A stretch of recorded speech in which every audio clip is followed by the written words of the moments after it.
बड़े से मॉल से अपनी सहेली शिखा के साथ चहलकदमी करते हुए साड़ी कॉर्नर की ओर बढ़ गई थी सुहासिनी। शोकेस में काले रंग की एक साड़ी ने उसका ध्यान आकर्षित किया, पर सेल्स गर्ल की ओर पलटते ही वह कुछ यूं चौंकी मानो सांप पर पाँव पड़ गया हो। अरे मानसी, तुम यहाँ? उसके मुंह से अनायास ही निकला। जी हाँ, मैं यहाँ। कहिए, किस तरह की साड़ी आपको दिखाऊं? या फिर ड्रेस मटेरियल? सेल्स गर्ल ने मीठे स्वर में पूछा।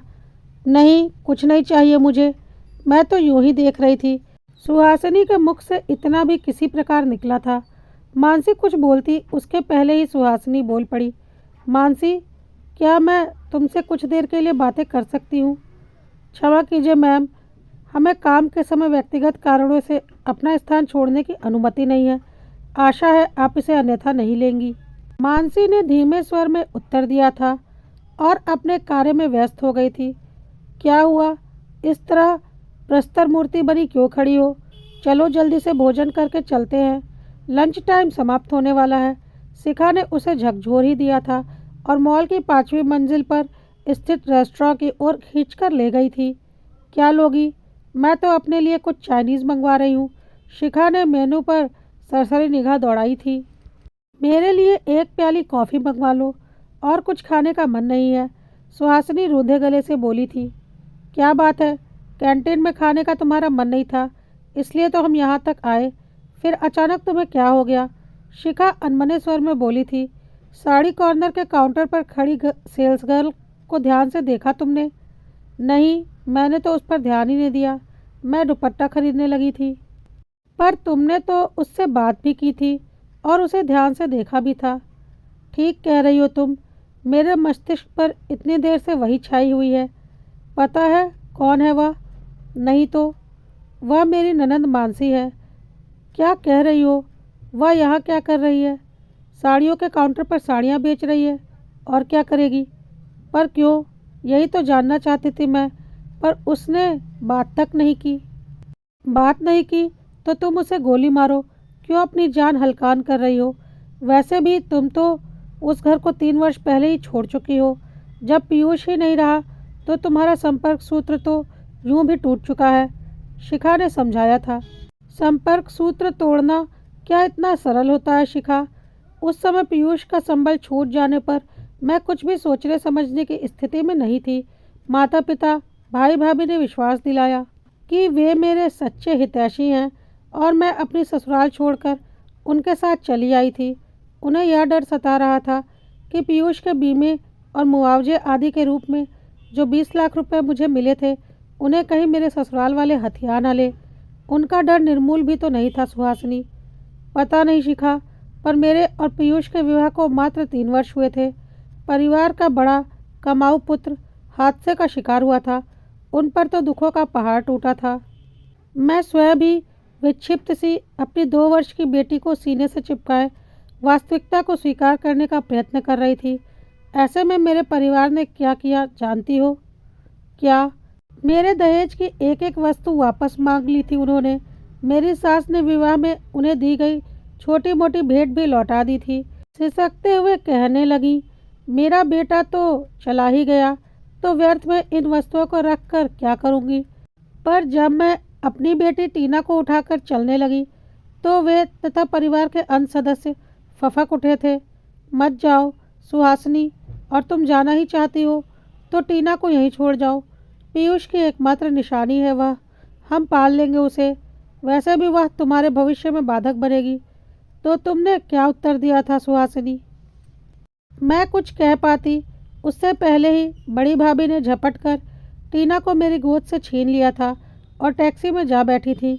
मैं निशब्द चित्रलिखित सी उनके पीछे खिंची चली गई थी। जो हुआ उसे दुखद सपना समझकर भूल जाओ सुहासिनी।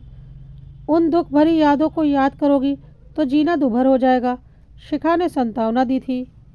जीना तो वैसे भी दूभर हो गया है। तब मैं कहाँ जानती थी कि धन के लालच में ही मेरा परिवार मुझे ले आया था। छोटे भाई सुहास ने कार खरीदकर मुझसे 2 लाख रुपए उधार लिए थे। वादा किया था कि वर्ष भर में सारी रकम लौटा देंगे, पर लाख मांगने पर भी एक पैसा नहीं लौटाया। अब तो मांगने का साहस भी नहीं होता। सुहास उस प्रसंग के आते ही आग बबूला हो उठता है। चल छोड़ यह सब पचड़े और थोड़ा सा चाउमीन खा ले, भूख लगी होगी। शिखा ने धीरज बंधाया था। मैं लाख भूलने की कोशिश करूं, पर मेरे घर के लोग भूलने कहाँ देते हैं। अब बड़े भैया को फ्लैट खरीदना है। प्रारंभिक भुगतान के लिए 10 लाख रुपए मांग रहे हैं। मैंने कहा कि सारी रकम टीना के लिए स्थायी योजना में डाल दी है, तो कहने लगे खैरात नहीं मांग रहे हैं, बैंक से ज़्यादा ब्याज ले लेना। ऐसी भूल मत करना। तुम्हें अपने लिए भी तो कुछ चाहिए या नहीं? मुझे नहीं लगता उनकी नीयत ठीक है, शिखा ने सलाह दी थी। मुझे तो पूरा विश्वास है कि मेरे प्रति उनका ये प्रेम केवल दिखावा है। टीना बेचारी तो बिल्कुल दब कर रह गई है। हर बात पर उसे डांटते दपटते हैं। मैं बीच में कुछ बोलती हूँ तो कहते हैं कि तुम टीना को बिगाड़ रही हो। तुम्हारे माता पिता कुछ नहीं कहते? नहीं, वो तो अपने बेटों का ही पक्ष लेते हैं। जब से मैंने बड़े भैया को फ्लैट के लिए 10 लाख रुपए देने से मना किया है, माँ मुझसे बात तक नहीं करती। सुहासिनी के नेत्र डबडबा गए थे। क्यों अपने को दुखी करती है सुहासिनी? अलग फ्लैट क्यों नहीं ले लेती?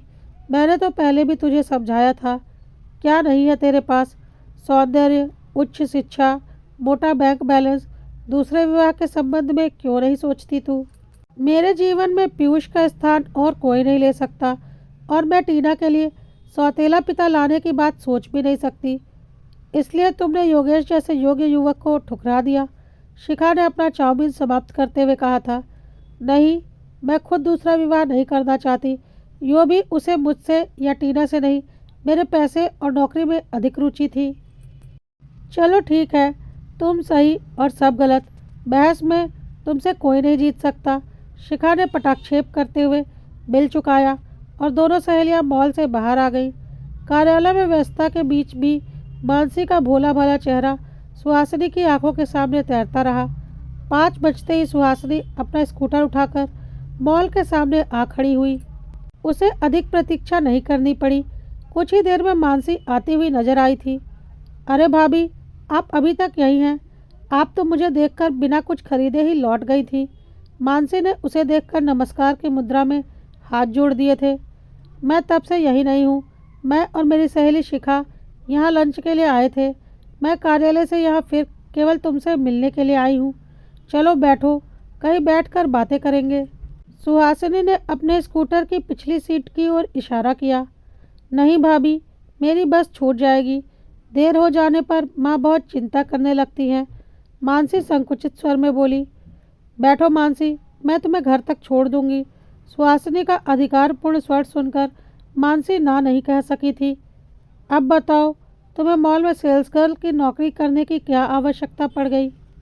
रेस्टोरेंट में आमने सामने बैठते ही पूछा था सुहासिनी ने। समय हमेशा एक साथ तो नहीं रहता ना भाभी। पीयूष भैया का सदमा पापा सह नहीं सके, पक्षाघात का शिकार हो गए।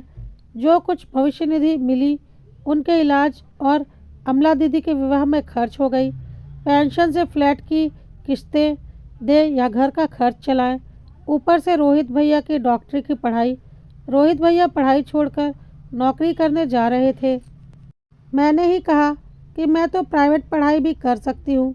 रोहित भैया ने पढ़ाई पूरी कर ली तो पूरे परिवार का सहारा बन जाएंगे, इसीलिए नौकरी कर ली। 7,000 भी बड़ी रकम लगती है आजकल। पूरी कहानी बताते हुए रो पड़ी थी मानसी। इतना सब हो गया और तुम लोगों ने मुझे सूचित तक नहीं किया। एकदम से पराया कर दिया अपनी भाभी को। सुहासिनी के नेत्र डबडबा आए थे। पराया तो आपने कर दिया भाभी।